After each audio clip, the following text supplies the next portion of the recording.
Hello guys, so today we are gonna be talking about Japan and the Olympics. So recently there's a news that says that the the Tokyo prefecture and Osaka and other 8 other prefecture are going to be in the state of emergency, which will happen in maybe around this end of April, I think 29th of April to 9th of May, I think. And it was due to the COVID that's happening in Japan that has risen up to some interesting level. I would say it's quite worrying. I mean, but then moreover, I would say that the Suga, the president the prime minister, is saying that Olympics will still go ahead as planned, which means that we still don't know. To be honest, for me, when I see this news comes out, I think I think with myself that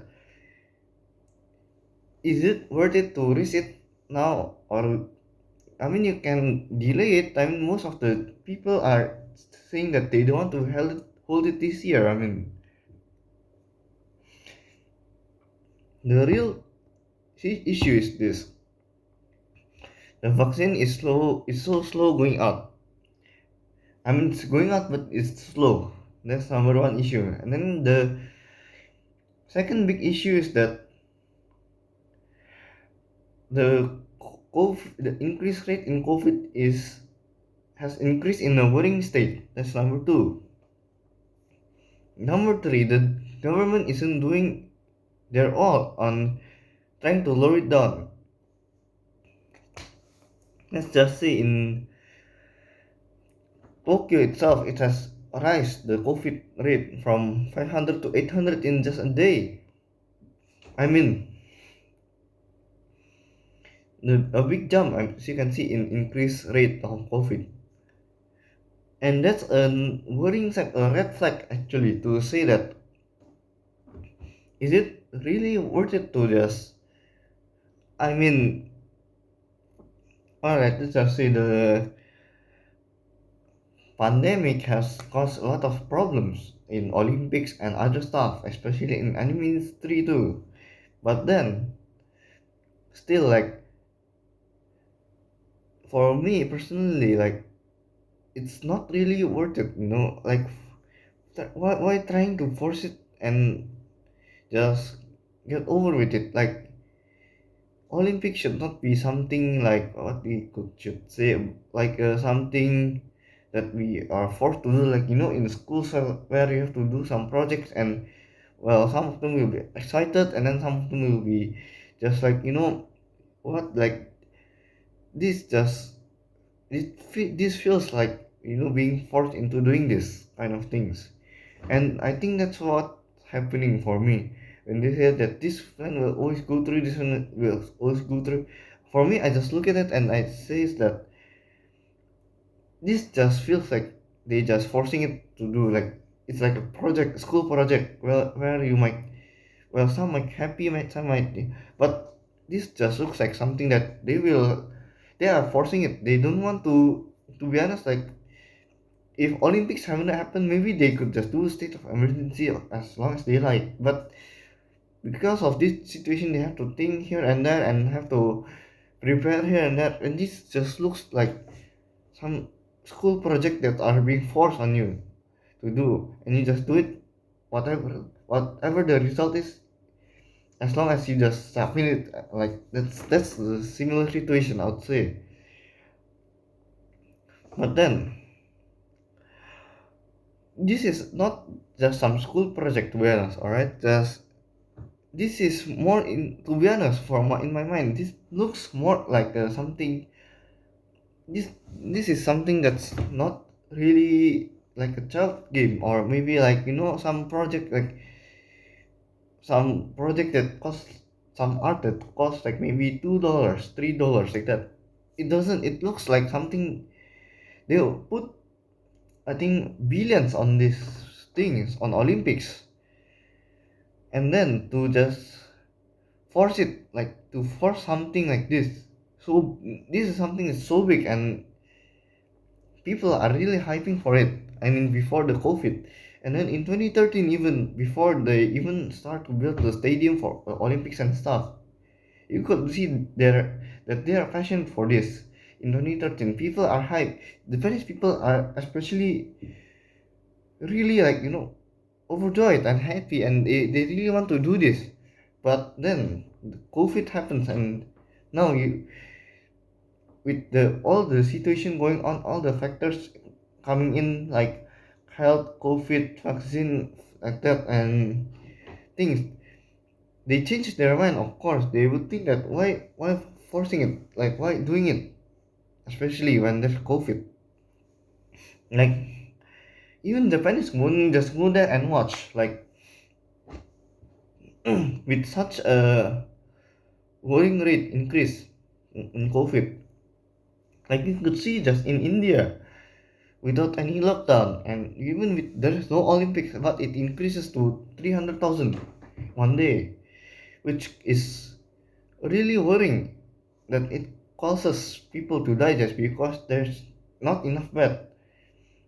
This Japan has a potential to become like India with high rate of infection if the Olympics is going through in this year. If they force it through, like how do I say, like it would be like this: you go watch it, the sport, you go watch the Olympics, and then maybe some of them, one of them, or maybe three, four of them will get the COVID, but they don't know. They just go and watch, and then 100, 200 people sitting near of them and become getting COVID.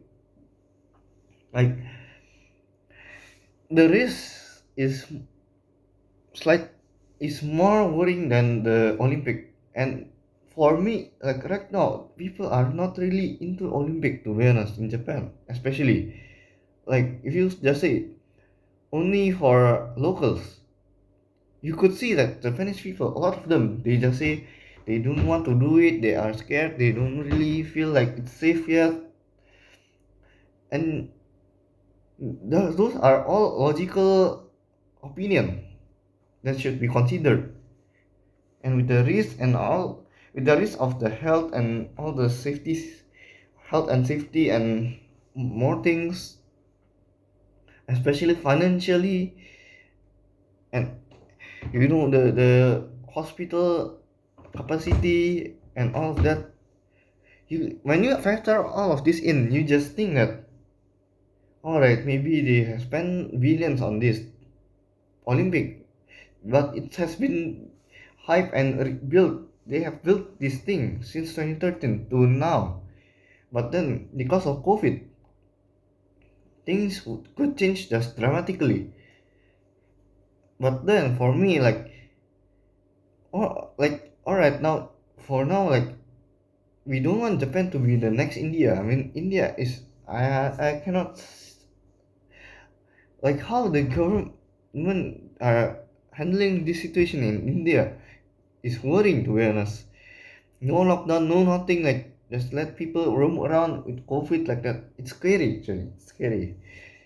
And then and then you come to Japan and you see that they are pushing through this Olympic.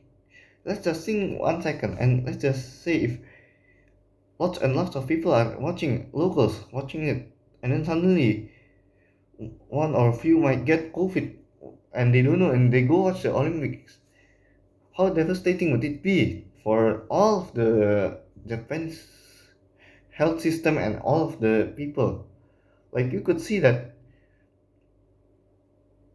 holding it Olympic this year, though Japan might be the next India. You would see that situation, especially like if this wasn't really handled well, and if Olympics wasn't being, like, even people in Japanese people aren't passionate. People around the world are just they're quite chilled and they don't really feel the passion yet. Like Olympics should be all about passion and support and loudness. You know how the wave of loudness and all that. That's the way of sport. That's where I would see it. When I saw like this week, I think this week, I think, or from Sunday, I think, where the Super League, which I read from football news, like that Super League that's happening, and then people starting to go mad, and I would say pundits and all of those supporters gathering around just shouting it out. It blew my mind how passionate they are with sports like football, and this is what we need in Olympics too. But then the difference is that that's football that happens every year. While Olympic, it's only happened 4 times, 4 like every 4 year, only one times. It should be special. It should be more than just those supporters gathering, protesting, and just shouting what for their clubs or their teams. I would say this should be more than that. But then, from what I see, this Olympic is slowly turning into something like, how would you say, a TV drama, like how you say, like Korean drama, like that. Just becomes like, it's slowly becoming less and less passionate and more into political. And this is the serious thing that I want to talk about. Will people watch the Olympics? Of course they would, but then, like, what's the point of holding it when you could see that people are bored? People are like, the thing about Olympic is that a phone or a TV cannot make people to be passionate about this. Some sports are all the sports in the Olympics compared to when they watch it live in real life like that. But maybe some of them can make it, like I understand, but then it's still different when you watch it on television, when all of the people that should be on there watch it on television. Like there's no more shouting, only quietness that's happening, and boredom will come, and they would say, "Yeah, fuck the Olympics or whatever." Like, so it's financially it would be devastating, especially when people don't watch Olympics on TV. And then I think more into it, and you could tell like the I think Tuesday or Wednesday when uh, they just like say that Super League is not happening, some teams pulling out like that. When they say like that, you could see the supporters of one club that I remember that I watch on YouTube. It's just really nuts when they just celebrate, how they celebrate it, how they protest about it. It's, it makes my hair raise. It raise my hair, like it makes me have goosebumps like that. And I think, of course, like in my opinion, Super League is, I mean, it's shit. And then they say Champions League and all those shit futures. Like, but I don't. That aside, now let's talk the real thing. The Olympics should be like that. Should be more to like supporters in the stadium shouting and just cheering for their teams, for their nation. But now with these things coming on for COVID, like if you shout just or cheer just for the teams, national team, what could have happened? COVID might be everywhere already, and health system will collapse for Japan in Japan. And when that happened, more people die, and that's the worrying things. And that's why when I think about this, I would say that hopefully, alright, postponing Olympics won't harm anyone. especially for Japanese, for other people, for the financial situation. Even they have to spend more just to maintain, but financial situation, I would say it won't be as bad. And then more, if you consider something more, I would say it's the best thing is just to postpone to 2022 or 2023. All right, you postpone to one of those years. I would say that let's just say if you postpone it to 2022, and if COVID has gone on, you make try to make the COVID go to zero. Like you know that Singapore is possible, New Zealand of course possible, even though small countries, but you say that they're possible, China also possible, who US also possible, Japan, why not? Try to reduce it to zero. But the way that Singapore, the US and others, well not US, US is different I would say. But the way that Singapore and New Zealand making it, alright, let's just say New Zealand, let's forget about it. Singapore, how the way that they reduce it to zero is smart actually, to be honest. They use contact tracing, and then they even allow some people who have visa to go in. Like not the visa for traveling, of course that's wrong. But visa like for students, for let's just say business worker who have the visa, they can go in, but they have procedures to go in, like 14 days or 20, 3 weeks actually. Now it's 2 weeks is too short. 3 weeks quarantine in hotel maybe, and then if they found out COVID, they would just go to hospital like that. It's really like you can see the different. Like for Japan, I really wish that they could make it to zero, and then they would make it to zero and allow the like students and business worker to go in, and maybe spouse or anyone who has visa not for traveling but for living there, to go in and to stay there. Well, tries to make COVID to zero, so that it really guarantee, well, it won't guarantee any safety, but it at least tell you that, all right, let's just say Singapore, they have zero. Like when they go out to it, like they would feel more safe, to be honest, than having to hear 500, 800, 1,000, 2,000 like that. People getting COVID. But they know that it wasn't zero just by talking about it or like writing on newspaper. It's really zero when they go out and it, and that's what Japan should create, and the government should create. Not by blocking students, blocking business workers, blocking everyone just to go in who has a visa to stay there. But then for me, like personally, like that's what I think I would rather they allowed all students and business worker to go in, and all those, like reducing COEs, reducing visas to given to people won't do anything, to be honest. Like what's the point? Should they should, to be honest, the best way is just to let them in, to let them have quarantine, not going out, have the procedures right.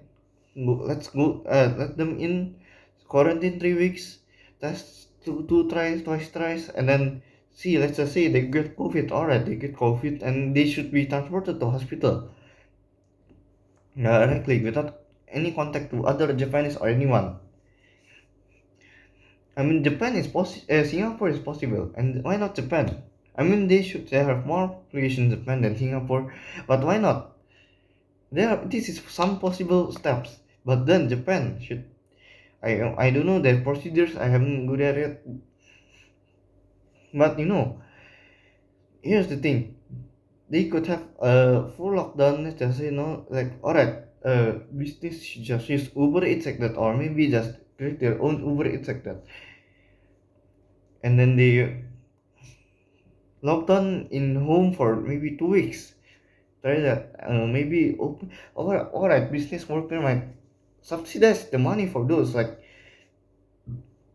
maintaining it have cost. But you have to think about these business workers too, like that are living in Japan. They need money to stay open. That's number one. And number two, without this business, then the whole Japan will be in trouble actually. But then for me, like, or they should stay open just to take away like that. Try to make it to zero, and then you could see the impact of it. Like especially the business owners should know that having 100 to 200 COVID cases per day would be quite worrying. To be honest, 800 is scary, but if you have zero COVID cases in Japan, then your business can maintain more than when they have 800, 500, because their mentality, especially when they go and eat, they wouldn't just go there and eat like there's nothing, because there's 800, so they would just go like certain chain to eat and then they go home. But then they would be worried of time and place, and not a lot of people go out to eat, especially those paranoid people. That's why it's more, I would say, like it's almost like high risk and high risk high reward situation where all right, you would lose more money, but at the same time you might gain more money by doing lockdown. Maybe not closing shop, but just to do like, how Uber Eats or any types of, like maybe Grab or maybe Uber, like that, just for them to take the food and give it to the people staying in the house. Let them do that for maybe 1 2 weeks. You could see that there will be major difference when there's zero cases compared to 100 200. Like people will be going out to eat. People will not be scared in their heart, in their minds. And there's zero cases. And business will prosper more like this. Then of course you have to cover that loss. But then it will prosper more than when you are going and it like scared with getting COVID of 100 cases. When there's 100 cases, 200 cases, you would get scared and then you would not be able to go out and eat comfortably. So what's the choice? They would go home, stay at home, not eat, like eat at home like that, just call Uber Eats like that. So yeah, of course I would say like business would, I mean, it will be worse, but then it will get better slowly after getting zero cases. I would definitely say that, as people will not be afraid of going out to it. But once it gets zero cases, and if you want, I mean, Olympics should be held in next year for me. This year it wouldn't be possible. It isn't right. Isn't fair for all the people in the world, and also especially the Japanese. It isn't right. And for me, it's the best way is just to postpone it to next year. Just solve other issues first and maintain it. Like financially, economically, like let's just say Japan has zero cases, and then you let supporters coming in with 14 20 days quarantine with also at least, and then when all is clear, like all is crystal clear, no more COVID cases from all of people, then you lock the everything inside Japan. You don't let any other people coming in, except for students and business workers like that, with procedure for quarantining, and then you let the visitors watch the games, and they could just shout all they like because zero cases. Alright, but alright, risk is still there. They should wear a mask, but the risk will reduce to more than half, and people would be more happy to watch, especially the locals and all the visitors if they want to come. Compared to when there's 800 cases, would they want to come? Of course. For me, like if I become them, why would I even come to Olympics when the risks are so high? And then the fourth wave and all of those things. While you, well, when you postpone this Olympic to 1 year, it's almost like deciding your future. in this 1 year you can decide, you can get more good ideas, more, not more only more good ideas, but more of a, how would I say it, more improvement on Olympics and the business, and try to make it safe to watch, to let people can just shout whatever they like whenever they like to shout. Like, you could see, like, if Singapore hold maybe a football match, they could shout whenever they like. When there are zero COVID cases and all of the people are just like, it's just safety. I would say the mindset of people are not safety compared to, like, before, when they could just shout whatever they like no safety are in their mind, because, like, there's terrorists, like, because it's something that they would do only once or twice, and success would only be like few percent. But then in COVID is something that it's uncontrollable, but you can control it to zero and make sure that people are going to just shop whatever they like, with that barrier coming off. To be honest, when they have zero COVID cases, you could see that New Zealand, they don't wear masks, and I mean they can rise one, two, three cases, and then you can do lockdown, and then zero cases back, and they could go out again. Like, lockdown for now is a stopgap, and they could distribute the vaccine within this 1 year. They could distribute the vaccine faster from older to younger, but they could do it like, older and then younger would be in the before the Olympics start, maybe in next year January, the doing for the younger. I mean, there's a lot of young people, but because younger generation are more willing to do vaccine than older, so, and it's less, how to say less problematic, I think, even though, like, Pfizer, Moderna, I think, or no, Johnson having issues with people over 50 years old, but I would say it's less problematic when doing with older people. So I would say that postponing it, postpone this Olympic, and it's almost like, when you're like, doing it slowly and surely is better than forcing it to happen. And like, success is really low for me when I see that the Olympic are being forced to do, like, with such a short time. What are they gonna do? Vaccine is not possible to give it to everyone within those short time, especially when they only have Pfizer and BioNTech as their vaccine. For me especially, it's expensive, and then you need two times for 1 month, in the space of 1 month, and then it's just really hectic for me, especially. And then you can just postpone, you can, postponing it, people postponing Olympics, I think they would think that people might be angry, might be frustrated, might be like, just lost their passion on this thing, passion on this thing, lost their, how do I say, hype for this thing.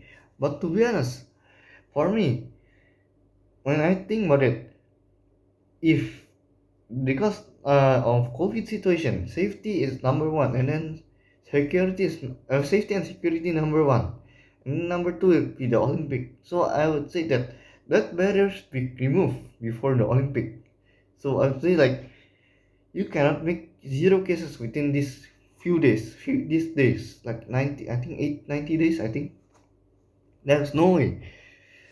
I mean, it's possible I would applaud them, but I would say it's no way. There's no way. And then people that are stuck in their home country, which have their COEs but don't have their visas, are complaining now. They are really complaining. They are stuck there. They want to go there. They want to be there. They want to stuck in their home country, just, wandering around without anything. And then that's another thing that I would say, that they should start allowing these people in, actually, to be honest, rather than holding this Olympic. They allow these people in, let them have 21 days quarantine, let them stay at the Olympic place. It's basically now it's basically it's just wasted space. I'll say wasted space. People are like, people want to go there. People who have COEs but don't have visas want to go there to be honest. Really, they really want. They don't want to stay at their home countries because they will feel like, let's just say if they get COVID there, then it will be more problematic to get the visas. So I would say that open it for them, let them in, use the Olympic as the facility to let, like let's just say to, I would say, let them quarantine for maybe 3 weeks, 1 month like that before they go to their own respective place, and then quarantine another few weeks again, 1 week, 1 to 2 weeks for stopgap to reduce the COVID, and then do a lockdown, like not full lockdown, like not do I wouldn't say like lockdown, like close the business like that. I think it would be unfair for people with businesses. They want to run it, but the best way is just to do like Uber Eats, just allow Uber Eats and all of those things to go on, and then slowly do the vaccine, and then finish the older generation as they are more prone to COVID and stuff. And then the younger generation would be, I think, it would be quicker, it would be faster, which is hopefully right. And then yeah, I mean, I don't know what to say anymore. Like, that's my opinion, my thoughts, and I would say that your thoughts are so important. So what are your thoughts? And hopefully I would say, hopefully there's petition on postponing, not canceling, I would say not canceling the Olympics would be a major threat to economy in Japan. Crisis would happen, I would say. So canceling it, I would say, is bad, but postponing it, I would really wish that there's someone posting some petition on postponing this Olympic, especially to, I would say, the message to the government and to everyone in Japan who is working on this Olympic in Japan to listen to this message. Don't force it, just postpone it. People will be happy if they postpone it. No one would get angry. I would say, like some would say hate comments, but those are just people who don't really care about safety. Well, most people in this world will care more about safety than Olympics, I would say. So why not just postponing it? It's high risk. Just do lockdown, make it to zero. Let all the students who are stuck in, let all those business worker in, so that they would stay there safely and